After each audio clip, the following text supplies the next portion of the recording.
આદિવાસીના હક અને અધિકાર છે તે બિન આદિવાસી છીનવી રહ્યા છે, આદિવાસી પ્રમાણપત્રો મેળવી રહ્યા છે અને આ મામલે ધારાસભ્ય ચૈતર વસાવાએ અનેક વખત ગાંધીનગર છે તે ગજવું છે અને હવે એન્ટ્રી થઈ છે વિદ્યાર્થી નેતા યુવરાજસિંહ જાડેજાની। વૈષ્ણવજન તો તેને કહીએ જે પીડ પરાઈ જાનાને રે।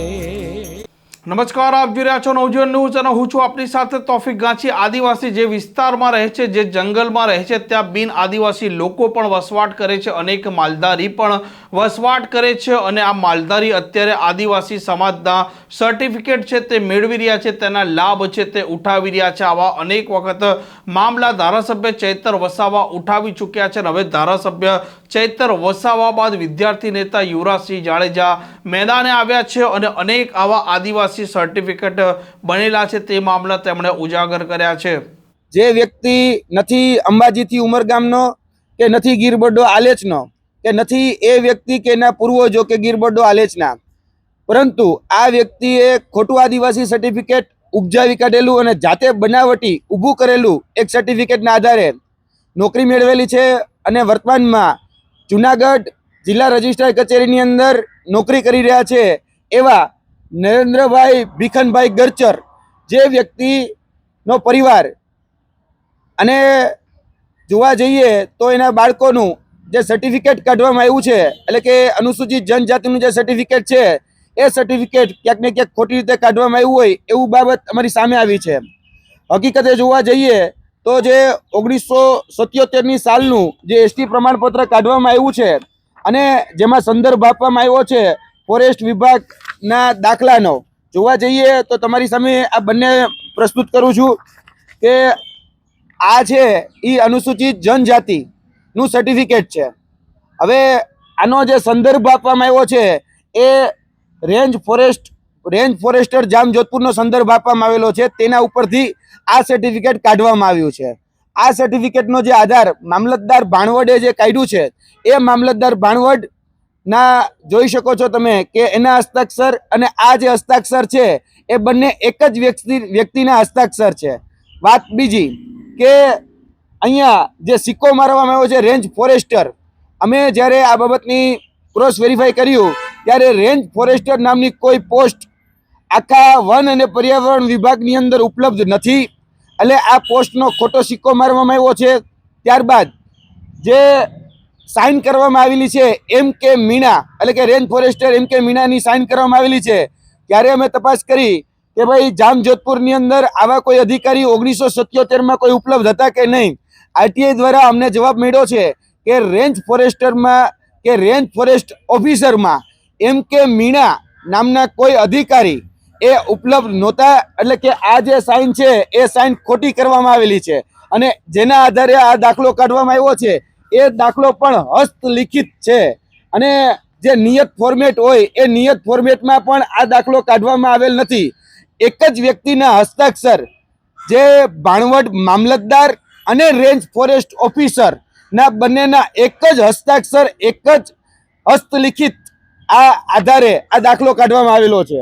જોવા જઈએ તો આદિજાતિ પ્રમાણપત્ર જે રેન્જ ફોરેસ્ટ ઓફિસરનો જે સંદર્ભ લેવામાં આવ્યો છે સંદર્ભ ખોટો છે અને આવી કોઈ પદ કે પદવી એ ઉપલબ્ધ નથી। M.K. મીણા નામના કોઈ અધિકારી એ ભાણવડની અંદર નોકરી કરતા નથી અને નિયત નમૂના પ્રમાણે, એટલે કે જે ફોર્મેટ હોય એ ફોર્મેટ પ્રમાણે આ સર્ટિફિકેટ કાઢેલું નથી, એટલે કે હસ્તલિખિત કાઢેલું છે પરંતુ એ પણ નિયત ફોર્મેટ પ્રમાણે છે નહીં।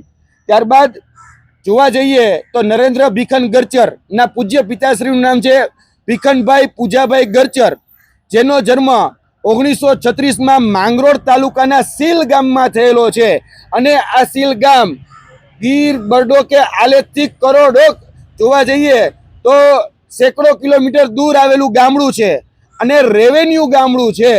1956માં જ્યારે રાષ્ટ્રપતિનું જાહેરનામું પ્રસિદ્ધ થયું 29 ઓક્ટોબરના રોજ, ત્યારે પણ આ જે વિસ્તાર જે છે એ વિસ્તાર નેસમાં નહોતો, એટલે કે નેસના આ વ્યક્તિનો જે સંદર્ભ આપવામાં આવેલો છે આ વ્યક્તિ એ નેસનો પણ નથી।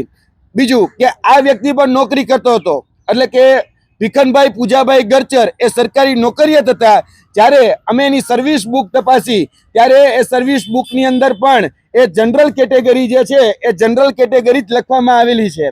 રેવન્યુ રેકોર્ડમાં જે સ્થાવર મિલકત જે છે એ સ્થાવર મિલકત જે છે એ રેવન્યુ ગામમાં આવેલી છે.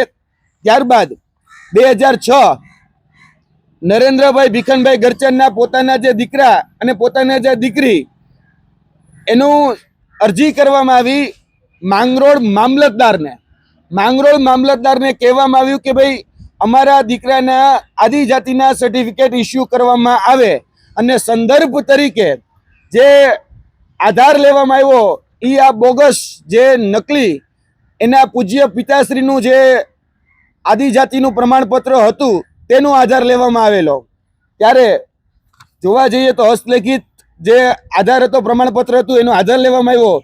મામલતદારે ખરાઈ કરવા માટે જામજોધપુર મામલતદાર, જામજોધપુર કલેક્ટર, ભાણવડ માટે અલગ અલગ પત્ર વ્યવહારો કર્યા છે.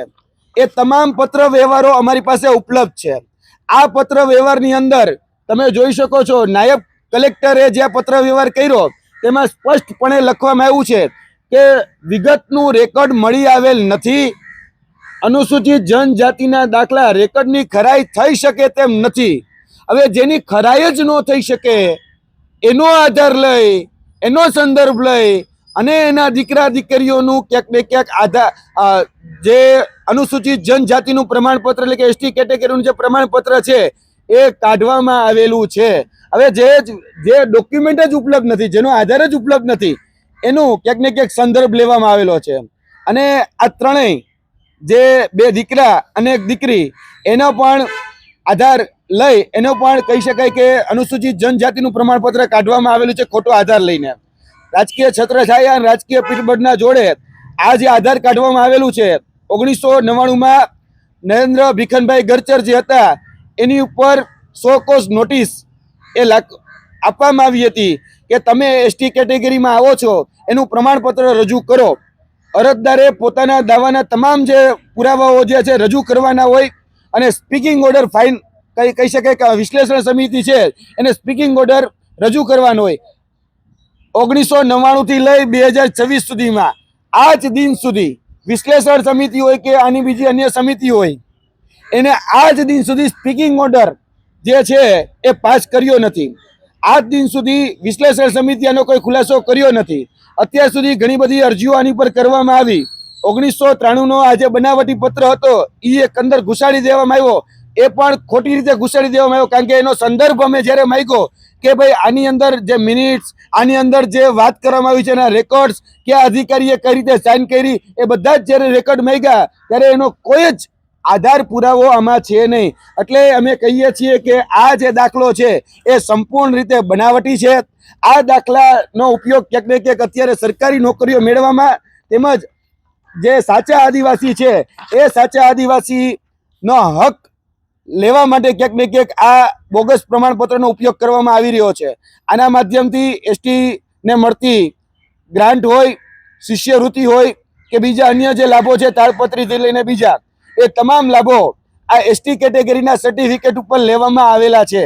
એટલે આ બોગસ પ્રમાણપત્ર જે છે એ બોગસ પ્રમાણપત્ર આ માધ્યમથી અમે સરકારને અપીલ કરીએ છીએ કે આ બોગસ પ્રમાણપત્ર એ રદ કરવામાં આવે. આ હેન્ડરાઇટિંગ એક્સપર્ટ જે લોકો કહી રહ્યા છે કે બંને પત્ર જે છે મામલતદાર ભાણવડ અને રેન્જ ફોરેસ્ટ ઓફિસર આ બંને હસ્તલિખિત જે છે એ બંને એક જ વ્યક્તિના છે અને એક જ વ્યક્તિના ક્યારે હોઈ ન શકે કારણ કે બંને અલગ અલગ કચેરીના અલગ અલગ કર્મચારીઓ છે છતાં પણ એક જ વ્યક્તિના છે. જે સાઇન સિક્કા છે એ સાઇન સિક્કા પણ બોગસ ઊભા કરવામાં આવેલા છે. અહીંયા આ તમે જોઈ શકો છો કે આ જે સંદર્ભ લેવામાં આવ્યો ને જે પ્રમાણપત્ર છે એ પ્રમાણપત્ર ક્યાંક ને ક્યાંક ખોટા એ ઊભા કરવામાં આવેલા છે. અને આ છે નરેન્દ્ર ભીખન ગરચર જેને બોગસ હસ્તલિખિત આદિવાસી પ્રમાણપત્ર બનાવ્યું અને પોતાના દીકરા પોતાના દીકરીઓને પોતાનો ખોટો સંદર્ભ આપી અને આનો ખોટો લાભ લીધેલો છે. જુનાગઢ જિલ્લા રજિસ્ટ્રાર કચેરીની અંદર નોકરી કરી રહ્યા છે. આ પ્રકારના સમાચાર માટે નવજીવન ન્યૂઝના ચેનલ સાથે જોડાયેલા રહો. નમસ્કાર.